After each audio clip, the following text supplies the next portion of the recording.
Hold up for a second and really take this in. Christmas 2025 was supposed to mean warmth, curated smiles, matching pajamas, the picture-perfect holiday everyone loves to showcase online. But for Clarissa Shields, that day allegedly carried a far colder truth. A silent humiliation. The kind that doesn't erupt publicly, but seeps quietly, poisoning everything in its path. Because something about this story simply doesn't add up. Clarissa goes live inside a Louis Vuitton store. Designer walls, luxury bags on display, confidence radiating, and a duffel bag positioned front and center, captured in real time. Then comes the twist no one expected. The receipt shows up, her receipt, her transaction, her card, her money. No blur, no ambiguity, impossible to spin. Plain, undeniable. Yet just hours later, the same duffel bag is suddenly portrayed as a gift from Papoose. A gift. So why does the paper trail show she paid for it herself? That's the first crack. And once that crack appears, the whole narrative starts bleeding through. Then comes strike number 2, a first store video, same day, same vibe, same angle. Papoose behind the camera, exactly as viewers have seen him filming Remy Ma before.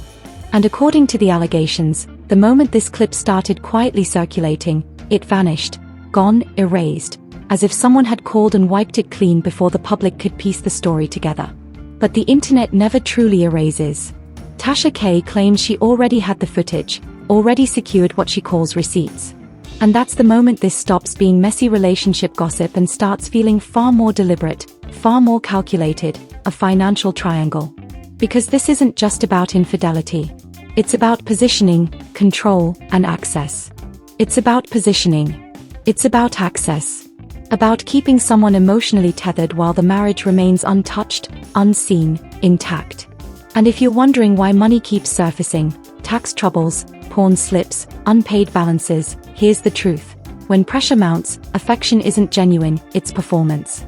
Loyalty isn't free, it has a price. And here's the cruelest part. If Clarissa truly believed she was the one chosen, while he remained legally bound to Remy, then this wasn't love. Not even close. It was a carefully set trap. Now pay close attention, because this is where the energy shifts. The language allegedly used, every word, every phrase, begins to expose exactly how they saw her. Not as a partner, not as an equal, but as a tool, a placeholder, a calculated part of a system she didn't fully understand. I need a trick. I gotta put my glasses on, Jazz. Hold on for a second. I need a trick. Yeah, I need a trick. I need a trick. Woo! Papoose was out here looking for a trick. And he got one. Yes, beautiful girl. Beautiful. Gorgeous girl. Y'all ain't gonna tell me Clarissa ugly. I'm sorry, she's not. Shit. Don't care what 50 Cent got to say. At this point, the way 50 Cent running through women around here, I don't even think he really like women like that, in my opinion. Okay? Accused of doing some of the same things Diddy has been accused of, so I don't care. Everything but the baby mama. Everything's alleged, even my name's alleged. I'm just saying, that's what the baby mamas are saying. A gorgeous one. She cleans up well. Looking a little bit like Remy. Christmas 2025 was meant to be meaningful. Soft lights. Deliberate togetherness. A day where presence spoke louder than words. Who showed up, who didn't, it all mattered. But in this story, Christmas delivered not answers, but friction. Publicly, Clarissa Shields shied something fragile, almost tender in its honesty. I spent Christmas alone. No dramatics, no blame, just a quiet admission, painting a picture of solitude, emotional distance paired with physical absence. For a brief moment, it seemed uncontested. Yet the internet doesn't settle for still images. It traces motion. And timelines don't whisper, they collide. Because on that very same day, while the narrative of isolation was spreading, Clarissa was live on camera inside a Louis Vuitton boutique. Not earlier, not later, right in that same Christmas window. Bright showroom lights, luxury displays, high-end bags, and one duffel bag positioned deliberately in full view. Then came the detail that shifted the weight of the moment. The receipt, clear, unobscured, openly posted, time-stamped, confirmed one undeniable fact: the duffel bag wasn't a gift. It had been bought by Clarissa herself.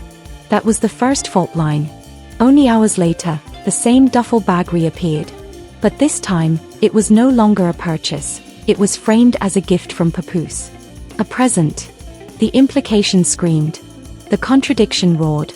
If it was a gift, why was the receipt in her name? The question didn't explode immediately. It hovered, a quiet tension that tugged at loose threads. And then pattern began to emerge. This wasn't chaos born from tabloid romance. It was pattern recognition. The story didn't just fracture, it separated, revealing layers. Later that day, another video surfaced, this time from a different store. Same vibe, same energy, same meticulous framing. And the camera angle alone told a story. Papoose behind the lens, filming in the exact style viewers had seen before, leaving traces of intent in every frame. The same style viewers had already witnessed in older Remy Ma videos. This wasn't speculation, it was visual repetition. And then, almost as quickly as it appeared, the clip vanished. Not faded over time, not lost to the algorithm, it was taken down. According to the store owner, the deletion wasn't random. It wasn't a delay. It followed a phone call. A single call that said simply, remove it. But by that point, the footage had already traveled, landing elsewhere first, secure with Tasha K. And that's when the story stopped revolving around a bag and began orbiting around the bigger picture. Presents, presence, and timing. Who was where, and when? That's where the claim crystallized. Papoose, Clarissa, and Remy Ma, all in the same city, on the same day, during the same holiday period. Then the explanation shifted. Suddenly, it wasn't about them not being together. The defense became, the clips were from different days. But timelines don't bend that easily. Same outfits, same camera angles, same store layout, different days with mirror image details. That explanation didn't clarify anything. It hovered. And hovering explanations invite scrutiny. This is where Tasha K's remark tilts the story from investigative reporting into uneasy territory. Not evidence. Not confirmation. But intuition. Allegedly, she says, her gut tells her the situation never truly stopped. That the marriage wasn't broken, it was managed. That what the public read as separation was actually compartmentalization. And suddenly, the shape of the triangle transforms. This isn't a love triangle. It's a financial triangle. One person emotionally exposed, one marriage legally intact, and one stream of money suspending everything in place. Money is where the tone gets heavy. Because laid over the timeline conflicts, a new allegation emerges. One that sharpens the stakes. Clarissa was allegedly shown an $8 million record deal, a figure that could rewrite futures, stabilize everything. But it raises one unavoidable question. If Papoose was allegedly broke, where would that money come from? This is when Tasha K brings forward what she calls documentation. Pawn shop records, jewelry, chains, bracelets, symbols of wealth. All logged, all verifiable, all pieces of a puzzle the public hasn't seen. As collateral. According to Remy Ma's own past statements, Papoose wasn't covering bills. He wasn't contributing financially. He had been removed from the home, yet shortly after, reports claim he was living in Clarissa's apartment, driving her car, moving freely within her resources. Even the jewelry tells a story when you slow it down. A chain presented as a birthday gift. Clarissa calls it new, then asks one quiet question, where's yours? Because the chain wasn't new, it was his. And that realization doesn't explode, it seeps. It settles.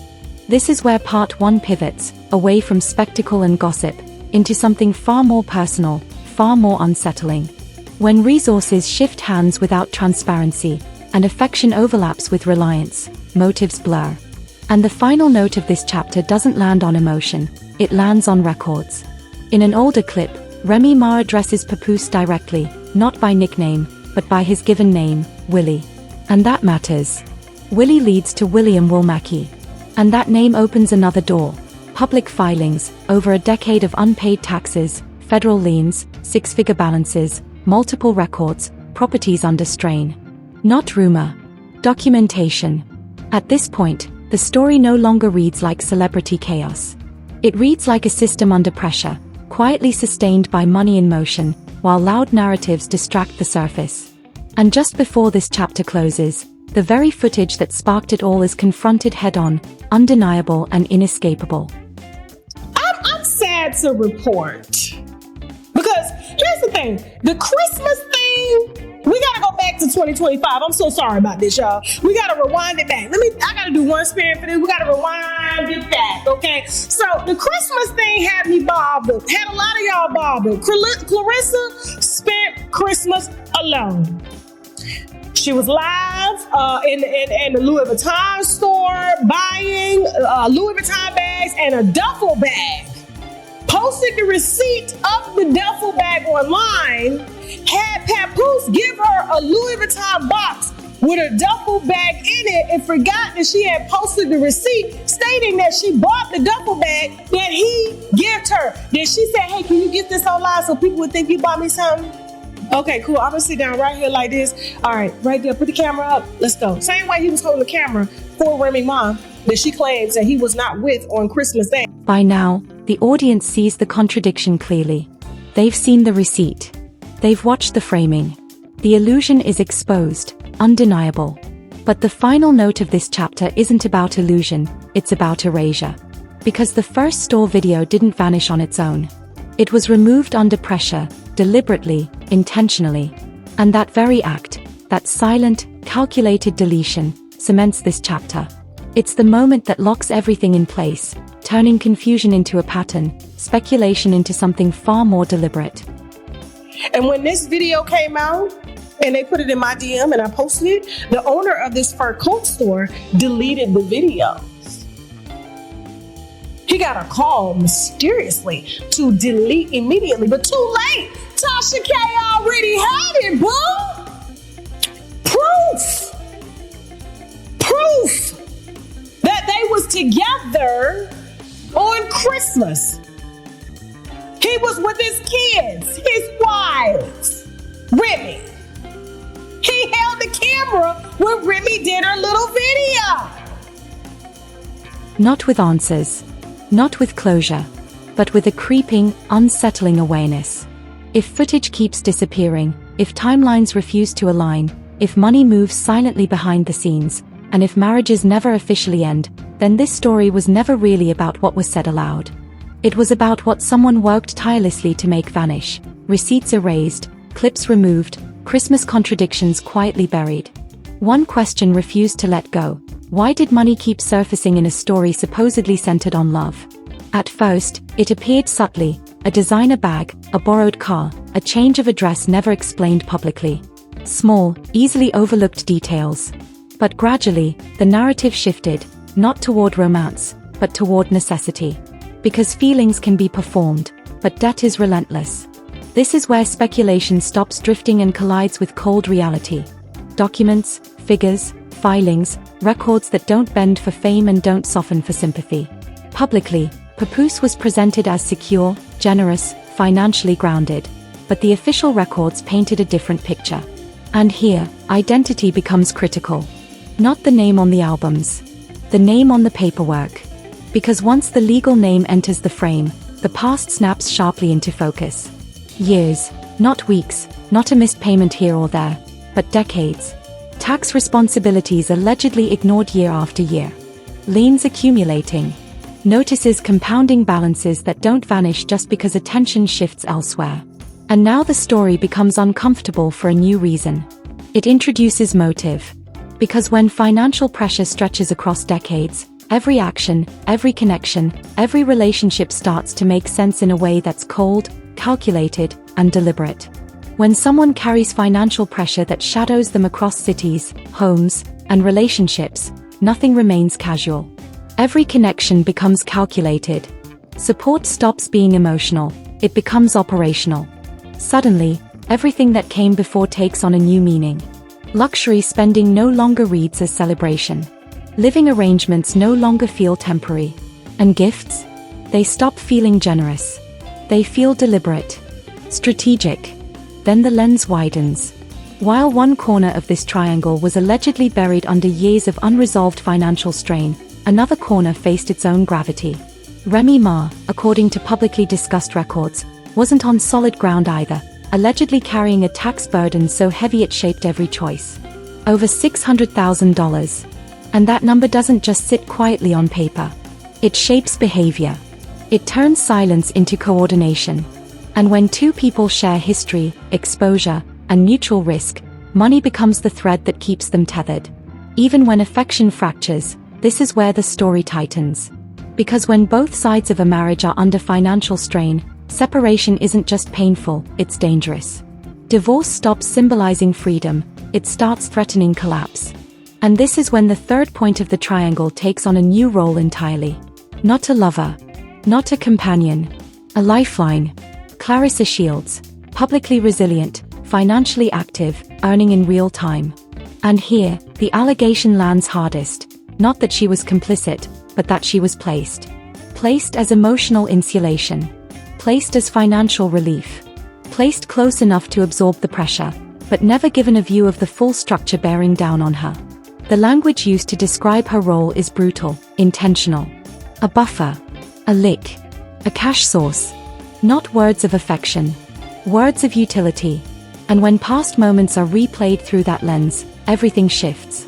The duffel bag stops being a gift. It becomes a calculated presentation. The apartment stops being comfort. It becomes cover. The jewelry stops being romance. It becomes circulation. Even the silence surrounding Christmas changes meaning. It no longer reads as coincidence. It reads as control. Because while Clarissa publicly said she was alone, the claim suggests Papoose was elsewhere entirely, surrounded by family, with his wife, maintaining a stability that never officially dissolved. This isn't explosive betrayal. It's quieter, subtle, the kind that allows someone to plan a future while the present has already been decided. And then comes the moment where suspicion hardens into something heavier. Not gossip, not intuition, but a conclusion grounded in records, not in feelings. Concrete, inescapable. And so that's why we weren't able to find details on Papoose and his financial records. And it took us a long time to get these. But when we got these and we saw that he currently owes and has not paid taxes for the past, not 1, not 2, not 3, not 4, not 5, not 6, not 7, not 8, not 9, not 10. Once that footage surfaces, the atmosphere shifts instantly. The audience isn't reacting to rumor anymore. They're responding to magnitude. 13 years. Not oversight. Not negligence. Evasion. And when evasion unfolds alongside luxury visuals and emotionally charged storytelling, it creates two parallel realities. One carefully constructed for public consumption, the other built for survival. This is where the idea of a phantom deal begins to circulate, not as accusation, but as rational deduction. Money promised but never delivered. Deals discussed, yet absent from any account. Reassurance alone enough to keep someone emotionally tethered. In that scenario, the value isn't in the payout, it's in the delay. Delay buys time. Time to outrun consequences. Time to postpone scrutiny. Time to keep everything unresolved. And this loops back to the divorce that never happened, the non-action that set quiet alarms ringing. Because if a formal separation would force financial audits, expose shared assets, reveal obligations, and drag liabilities into daylight, then remaining legally married becomes the safest strategy. And within that strategy, Clarissa's position comes into sharp focus. Not as an antagonist, but as collateral. Someone whose income quietly stabilizes pressure points. Someone whose visibility redirects attention away from filings. Someone whose trust is leveraged without signatures. This isn't a love triangle. It's a compression triangle. And compression doesn't require affection, it only requires access. By the close of this chapter, the question is no longer whether Clarissa was misled. It crystallizes into something far darker. Was she ever meant to know? Because when relationships are engineered around avoidance, transparency becomes a threat. And the silence around the marriage, the silence around the finances, the silence surrounding erased footage, they all echo the same intention. Managed. Controlled. Calculated. This chapter doesn't fade with anger. It lands on recognition. The greatest risk in this story wasn't heartbreak. It was being unseen. By the time the money trail came into view, the story had already passed the point of return. This wasn't about screenshots, missing clips, or timelines that refused to align. It was about what prolonged silence becomes when it stops feeling accidental. Because here, silence wasn't emptiness. It was architecture. Up until this moment, every inconsistency still had a loophole. Contradictions could be dismissed as coincidence. Overlaps could be chalked up to confusion. Financial questions could be softened into business matters. But every story like this eventually reaches a point where the quiet itself begins to scream. And that point arrives when roles are finally revealed, not on social media, not in court filings, but in private language. Words spoken when no one else is listening. This is where the temperature drops. Because the claim isn't merely that Clarissa was misinformed. It's that she was arranged. Arranged to believe she was chosen, while the marriage she thought was over never truly ended. Arranged to feel emotionally prioritized, while legally everything remained untouched. Arranged to keep giving her time, her trust, her money to a system never meant to include her. That's the line between heartbreak and engineering. Heartbreak happens when intentions fail. Engineering happens when intentions never included you at all.